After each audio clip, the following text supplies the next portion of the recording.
नमस्कार दिव्य सज्जनों, मैं हूँ कथावाचक इस अद्भुत कार्यक्रम जिसका नाम है लक्ष्मी की लीला। Powered by nobody. Sponsored by nobody. Presented by me. Said by me.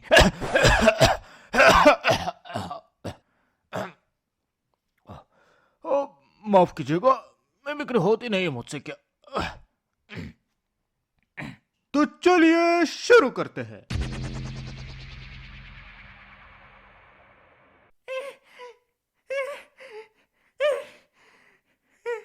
बिटुआ, अब हम क्या करें?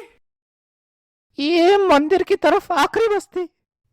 घनश्याम जी को बिटुआ की तरफ से कोई जवाब नहीं मिला, क्योंकि बिटुआ तो साला सामने वाली बिल्डिंग के ऊपर पोस्टर में जो एड थी उसकी मॉडल के फोटो को देख रहा था। ए बिटुआ,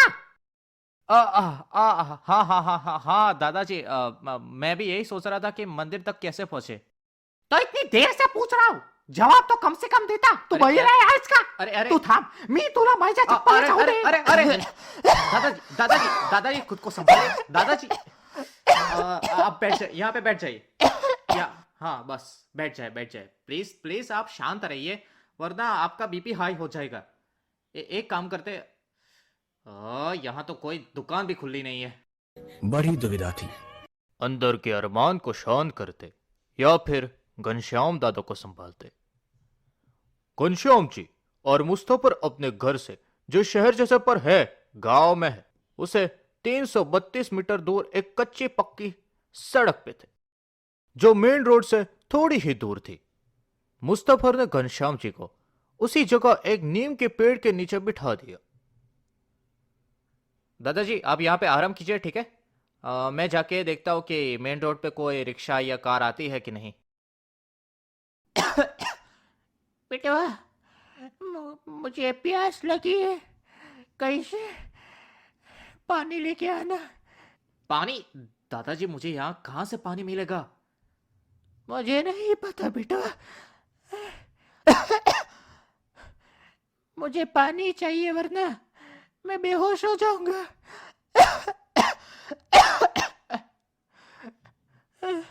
दादाजी खुद को संभालिए, मैं देखता हूँ, शायद कहीं से कुछ मिल जाए। मुस्तफर ने अपनी नजर आसपास फेंकी। उसे दिखाई दे रहा था उसके सामने का मेन रोड। उसके बाएं तरफ था बड़े बड़े पेड़ों से भरा जंगल। उसके पीछे था शहर जैसे पर है गांव के जाने का रास्ता, और उसके दाएं ओर दूर दूर तक खेतों की जमीनें थी। यहां आसपास तो कुछ भी नहीं है, वापस भी नहीं जा सकता क्योंकि दादाजी यहां पे अकेले हैं।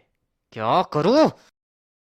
कट्टू चलती हुई बस के अंदर समय 10:31 पे बस हाईवे से मंदिर की ओर बढ़ रही थी। बस की गति अभी 92 किलोमीटर पर आवर थी। बस के पीछे की सीट पर दो लोग बात कर रहे होते हैं। अरे भाई, जरा सुनिएगा। हाँ जी। आप वही हो ना, जैकी भाई, जिनके बेटे का नाम बबलू है? बबलू, जिसने एग्जाम भी नहीं दी फिर भी student of the year second बन गया। ये वही हो ना आप? बोलो।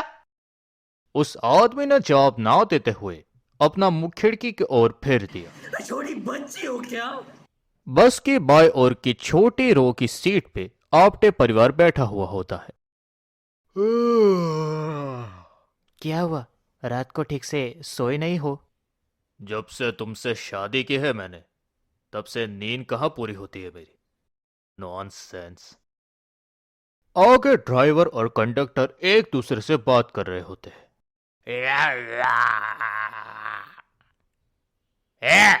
मुनीलाल, ए मुनीलाल, ये बोला जुबा केसरी, क्या हुआ?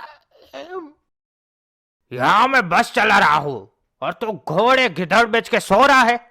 एक तो यह बस ड्राइवर के काम से भी मैं कंटाल चुका हूँ। 2 दिन से लगातार बस चला रहा हूँ, आज भी कोई नहीं था इसलिए मुझे ही भेज दिया। अरे नारे काका, बोलो जुबा केसरी, आपको तो काम से त्रास है, पर मुझे तो सास के पास से। हैं? क्या बोल रहा है तू? इसका अर्थ का तात्पर्य क्या है? अरे क्या बताओ, जब मेरी शादी हुई थी तब मैं इतना खुश था, जैसे फूलों को मेघा, तोते को बहना, बबीता को जेठा और अमिताभ को जया मिल गई हो।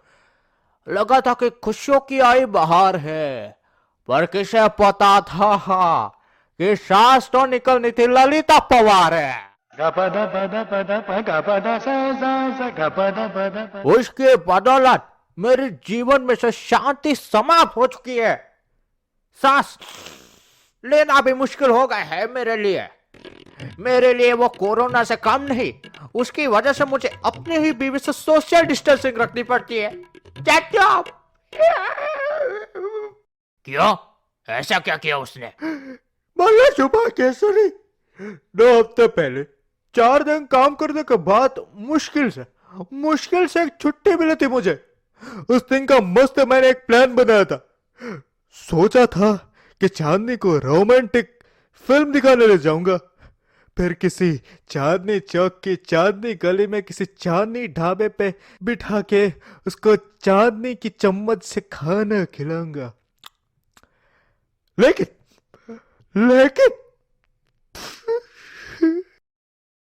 फ्लैशबैक में कंडक्टर मुनीलाल के घर पे सुबह का समय था। घड़ी में 11:27 हुए थे। मुनीलाल अपने कमरे के दीवार पे तंगी शीशे में देखते हुए अपने टकले सिर पे कंघी मार रहा था और साथ ही गाना भी गा रहा था। गुनगुना रहे रे भरवे बोलो सुबह केसरी, अरे गुनगुना रहे रे भरवे बोलो सुबह केसरी। इतने में उनकी बीवी चांदनी उनको पीछे से है ठोकती है। अबे ओ राइटर, ये स्क्रिप्ट तो सही से लिख ले, फिर वॉइसिंग में प्रॉब्लम होती है मुझे।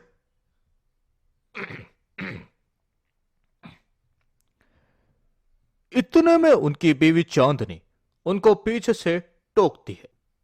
ये देखिए, मैं कैसी लग रही हूं, बताइए। मुनीलाल ने कोई जवाब नहीं दिया। वो बस उसे कुछ समय तक एकटक निहारने लगा।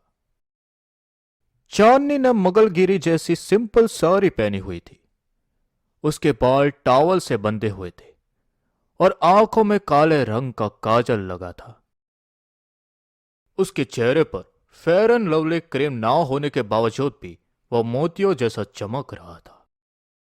थोड़ी देर बाद उसने अपने बालों से टॉवल को अलग किया और फिर उसी से अपने बालों को सुखाने लगी। मुनीलाल अभी तक उसको घूरे जा रहा था। कब तक ये घूरते रहोगे? चलना नहीं है क्या? बोलो सुबह केसरी, चलेंगे। पहले जरा होश में तो आने दो हमें। फिर मुनीलाल अपने काले हाथों से उसके गोरे गालों को सहलाने लगा। अरे ये क्या कर रहे हो? कोई देख लेगा, छोड़ो ना।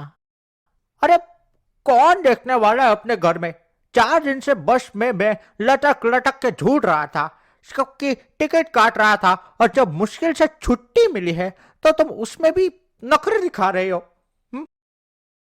हमारे बीच ये जो लम्हा है उसको बिगाड़ क्यों रही हो? मत करो ना ऐसा। थोड़ा तुम्हारे इन आंखों के अंदर मुझे भी डूबने दो। आप भी ना, छोड़िए ना अभी। ना रे ना। अरे ना रे ना। ना रे ना। ना रे ना। चांदनी बेटा। जी माँ। या ना, आती हूँ मैं। ये आवाज सुनकर मुनीलाल का चेहरा प्रेम से क्रोध में परिवर्तित हो गया। ये तो वही बात हुई, सास ने बिगाड़ी झड़ी, मोर को ना मिले इसके मोर ने। वैसे तेरी शादी लव थी या अरेंज? आपको लगता है कि अरेंज होती तो मैं हाँ बोलता? बोलो जुबा कैसा रे? हाँ? ये क्या हुआ? पता नहीं, चल नीचे उतर के देखते हैं। हाँ? दूसरी तरफ मुस्तफर पानी की तलाश में यहां वहां सीधा बाएं भटक रहा था।